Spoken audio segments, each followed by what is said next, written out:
to your signature kick. Yeah, I'm just gonna remake the one that I've made. Mr. Carmack, shout out. Kick drums, yes! I have an interesting way of making them. The new Ableton update has the MS2 filter, which, if I'm not mistaken, is the one from the Korg, and it's self-resonating, which means if you send the resonance to the max and you send any signal, it resonates to the frequency that you set by the filter. Right? So I can literally turn this boy off, I don't even need it anymore. So that means if I send an envelope to the... I should have some kick drums.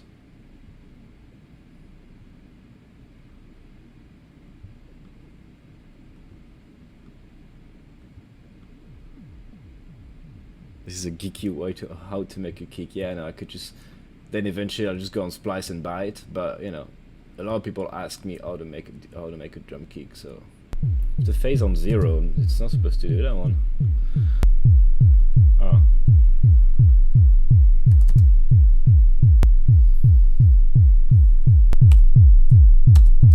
So I'll freeze it, flatten, so I'm sure it's the signal I'm working on is mono all the way.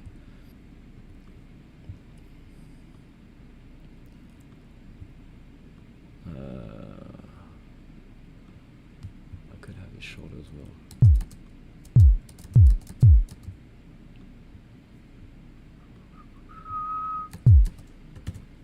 If I put in this now, now you see the difference. Phase cancel, yeah. Somehow, okay. So when you have the filter here, when you have the LFO, it's got a phase knob here as well, which means you can offset the left and right on the LFO modulation they bring to your filter. First, I found a good note that I like that has got like tons of low end, and then pitch envelope.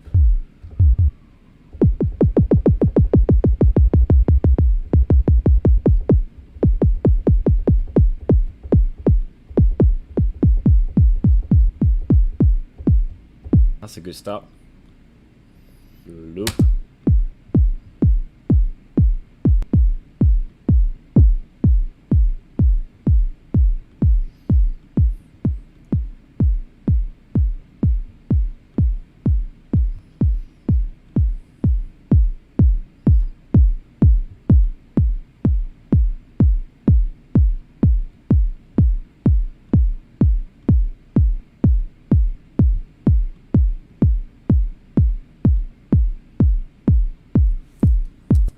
I want something a bit harder though, don't we? Do we not?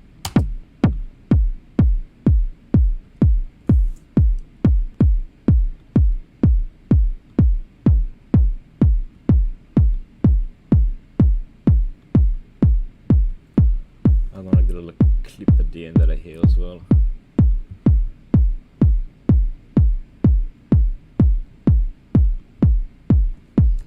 Okay, now if we group that and add a lot of transients. For a transient I would probably go to an operator.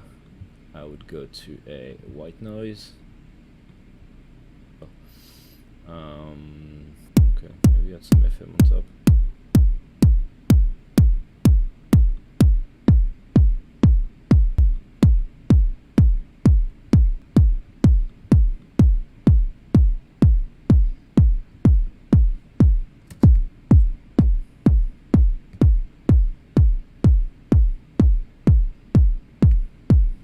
Hey, a thick boy, like Joe's would say right now.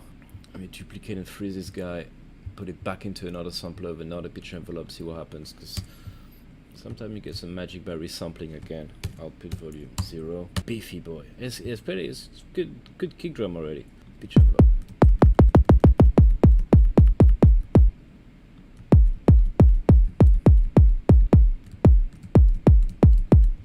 I like it like that. I like it a lot even. Okay, and another trick that I really love for kick drums. First of all, saturator always.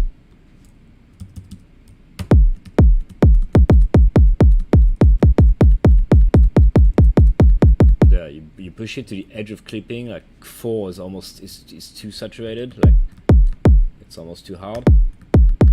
3 is kind of like still at the edge, but 2 still has like the low boom boom that I like.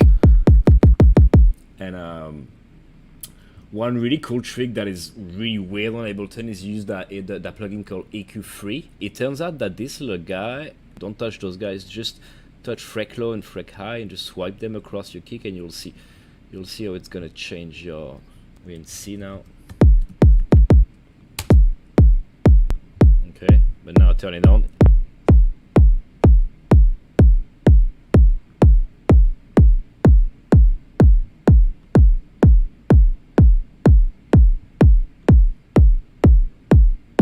You hear it changes the transient of everything. Somehow EQ3, I realized one day I put it by accident trying to put EQ8 instead, and I put EQ3 on a drum, and I realized that it was like the transient was different. So I started to like mess around with every knob trying to understand, and then I was shocked to see that it just.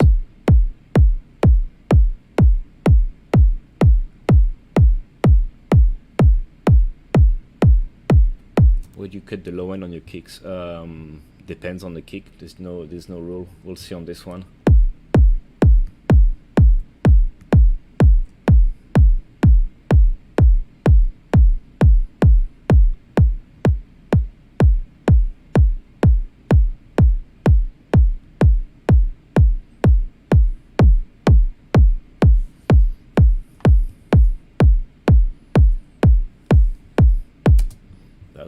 That's pretty okay to me.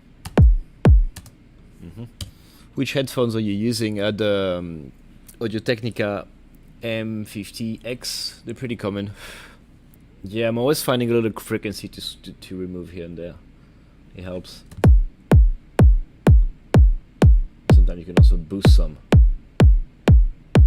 Like those are good to be boosted, you know.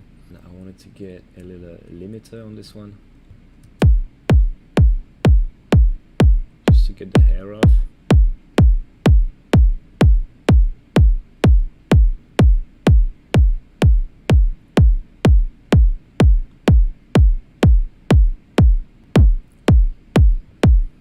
Let's try and freeze this guy, see how I like to see how it looks. It's pretty nice kick drum, if you know what I'm saying. How do you avoid distortion in your kick drums and pushing your master? Very good question. What I usually do is I just go as far as I can, and then when you start to clip and saturate like I just did here, I turn back the volume up until that limit, and then I resample, find the frequency that's, you know, that makes the rest saturate. This is also why you saw me scoop a frequency earlier. Those kind of scoops here allow me to give more. It's hard to explain.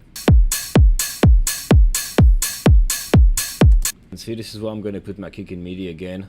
So I always said, you're going to see me say that a lot. Everything is just contextual. Like my kick was cool like that solo, but with this now it doesn't sound good anymore. So maybe it's good to 3 semitone lower, 3 semitones higher. And to have that sort of flexibility, I want to be able to just have one kick loop that you saw me make here. And I can change the envelope and have full control over my sample.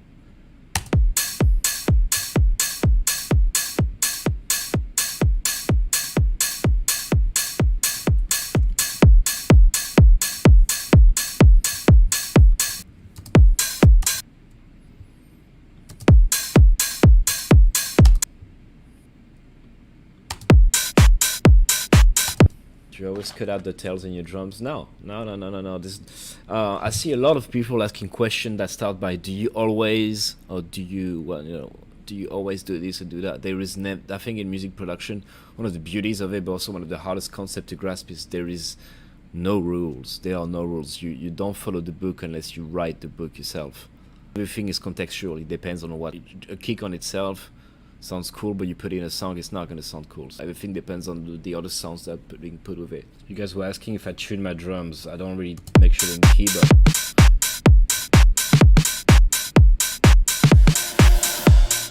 hit down.